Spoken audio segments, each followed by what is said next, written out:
Hola, soy Natalia Cabrera y esto es Aquí América, la revista de la actualidad del continente de France 24. Y estas son las noticias de las que estamos hablando en las Américas esta semana. Falta menos de un mes para las elecciones presidenciales en Brasil, pero en Río de Janeiro esas no son las más esperadas. El proceso electoral para seleccionar la canción al ritmo de la cual los sambistas bailarán en el Carnaval de 2019 se roba toda la atención. Hablamos con algunos compositores que participan en esta contienda. Y estas imágenes del presidente Nicolás Maduro cenando con su esposa Cilia en un lujoso restaurante en Turquía generaron una ola de indignación en Venezuela. Las críticas se enfocan en la escasez de alimentos que hay en la nación suramericana. Y a un año del terremoto de magnitud 7.1 que sacudió México y dejó 369 víctimas mortales, miles de personas siguen sin hogar. Nuestros corresponsales nos cuentan sus historias. Y vamos de inmediato con nuestra historia principal. Mientras Jair Bolsonaro y Fernando Haddad se consolidan en los primeros lugares de los sondeos de intención de voto de cara a las elecciones presidenciales de Brasil, los ciudadanos de Río de Janeiro están concentrados en otra contienda.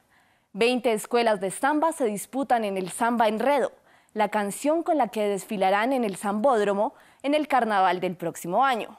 Para los sambistas, esas son las elecciones que realmente importan, porque mantienen viva una tradición. Nuestro equipo de corresponsales acompañó a los grupos de compositores en las eliminatorias de la famosísima escuela de samba Mangueira. Faltan casi 6 meses para que empiece el carnaval, pero en Río de Janeiro ya están calentando motores.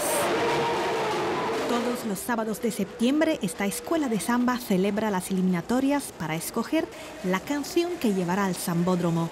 Para los sambistas de Río de Janeiro, son las elecciones más esperadas del año. Para llegar aquí es necesaria una gran logística que comienza unas horas antes en la favela del Alemão. Denilson convoca a los hinchas que apoyarán a Lequinho, uno de los compositores. El samba tiene que ser bueno, pero las hinchadas ayudan a dar evolución al samba. Si las personas cantan, consiguen contagiar a las otras personas y así el samba es aceptado dentro de la agremiación. Sopa de frijoles y cerveza son el combustible para que puedan darlo todo durante la competencia. Hay solo 50 plazas, pero al final consiguen embarcar 110 personas, de pie o con una cerveza en la mano. El caso es llegar. Y poco importa si hay que pasar por barrios y favelas que a diario son escenario de violentos conflictos armados. Esta es la hinchada de Lequinho, que el año pasado compuso el samba ganador. El tema de Mangueira para 2019 habla de los héroes anónimos de la historia de Brasil. Se trata de los héroes anónimos que serán mostrados en nuestro desfile y son ellos los que serán representados en nuestra samba. Al lado, otro grupo de compositores ensaya su canción antes de presentarse. En su letra citan a Marielle Franco, la concejala negra brutalmente asesinada en marzo. Ella representa un tipo de héroe brasileño que fue renegado por la historia oficial, que es la mujer negra que sale de la favela, consigue un espacio, consigue protagonismo y de alguna forma es callada. Es el grito de todas las personas negras que todavía tienen voz, de todas las mujeres, de los mulatos, de los indígenas. Es un grito, es una samba de protesta. Finalmente llega el gran momento. Primero se presenta el samba de Lequinho con su hinchada organizada. Después le toca al grupo de Tomás, que no tiene presupuesto para los hinchas, pero cuenta con un gran apoyo popular.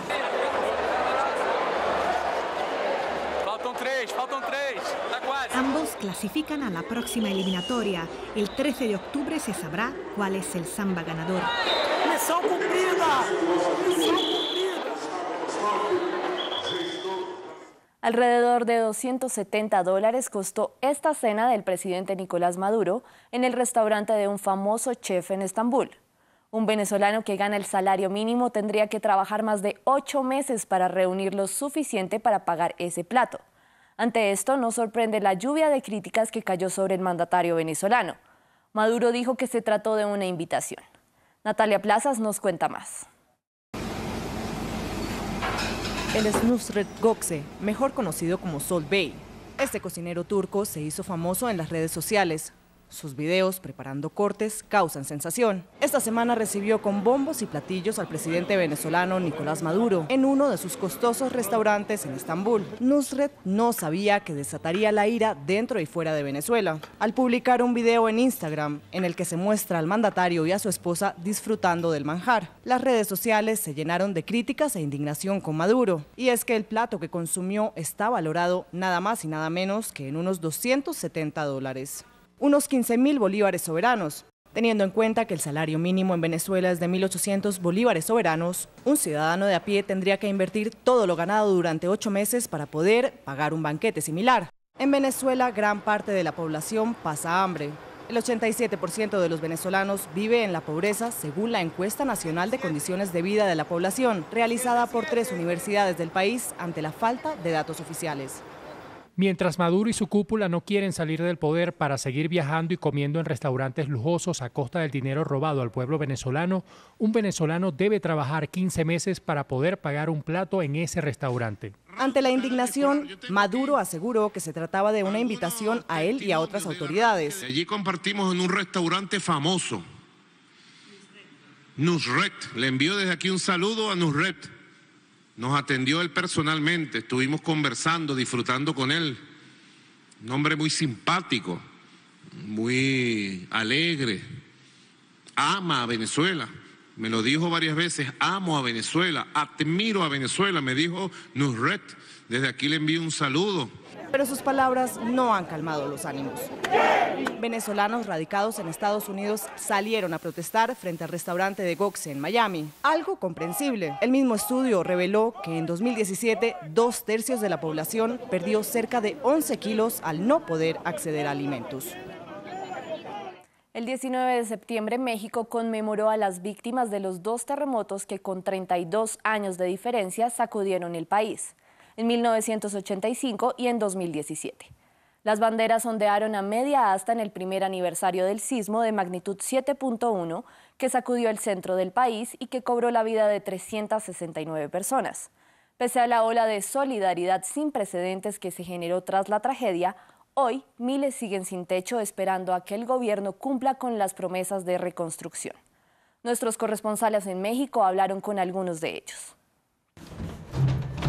Al entrar a lo que queda de su departamento, Elvia se queda en shock. Aquí vivió con su familia durante 25 años. Hoy tiene que rentar un cuarto de servicio para sobrevivir con sus 2 nietos. Hemos pasado frío, hemos pasado todo. La situación esta ya no la aguanto. Hace un año, una terrible sacudida destruyó su patrimonio. El desastre propició una ola de solidaridad sin precedente. Miles de voluntarios ayudaron a excavar los derrumbes en búsqueda de sobrevivientes. En la zona del multifamiliar Tlalpan, 9 personas fallecieron en el terremoto.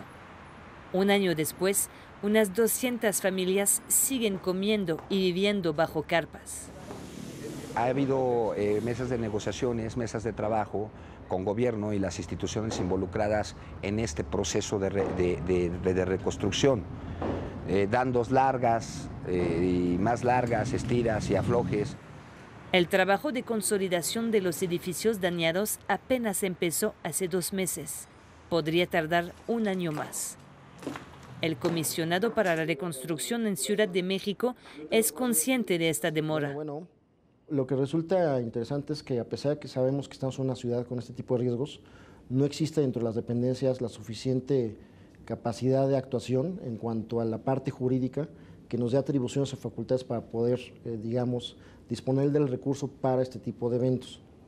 La comisión dispone de $350 millones.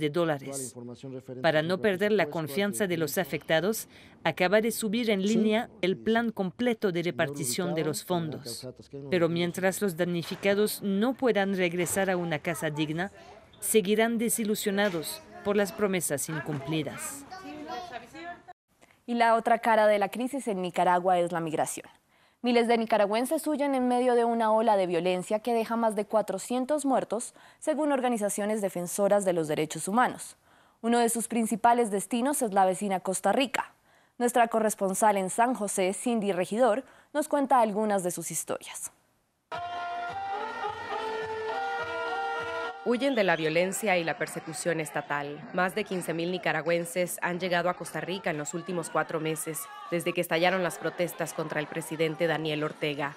Ileana, periodista de Bluefields, ciudad del Caribe de Nicaragua, presenció la muerte de su colega y amigo, quien transmitía desde su celular lo que ocurría durante una protesta en abril.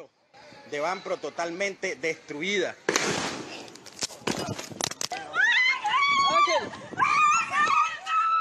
Surgió un disparo de la nada, ¿verdad? Y asesinaron a Ángel, que es un periodista, ¿verdad?, costeño, delante de nosotros. Y colocar, por ejemplo, que el disparo tuvo que venir de un uniformado, me colocó en este caso a mi persona en una situación de vulnerabilidad. Empezaron las acusaciones, me implicaron como autor intelectual del asesinato. 2 jóvenes fueron declarados culpables en un cuestionado juicio. Tanto Ileana como los familiares de Ángel insisten en que el disparo vino de la policía. En Costa Rica también se encuentra un destacado defensor de derechos humanos, cuya organización recién mereció el Premio Franco-Alemán de los Derechos Humanos. Salió del país debido al asedio y las amenazas en su contra por parte de paramilitares leales a Ortega. La razón: llevar la cuenta de las muertes producto de la represión y cobrar notoriedad por su incesante trabajo de campo. En el caso mío, actualmente hay una orden de captura. Promover y defender los derechos humanos, ese es mi delito que yo he cometido. Costa Rica ha sido el principal destino de los refugiados nicaragüenses. El nuevo flujo de migrantes ha generado reacciones de rechazo. Mientras tanto, los refugiados sufren el exilio, buscan recuperarse y anhelan regresar a su país de origen. Me despido con imágenes de los estragos causados por Florence a su paso por Carolina del Norte y Carolina del Sur en Estados Unidos. Las lluvias torrenciales generadas por la tormenta dejaron decenas de muertos, inundaciones y miles de hogares sin electricidad.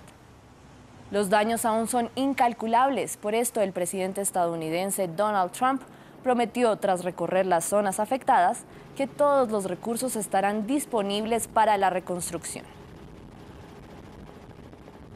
Gracias por acompañarnos en esta emisión de Aquí América. Recuerden que pueden seguirme en Twitter en @CabreraNatalia_ y en nuestra página web hay más noticias de las Américas y del mundo.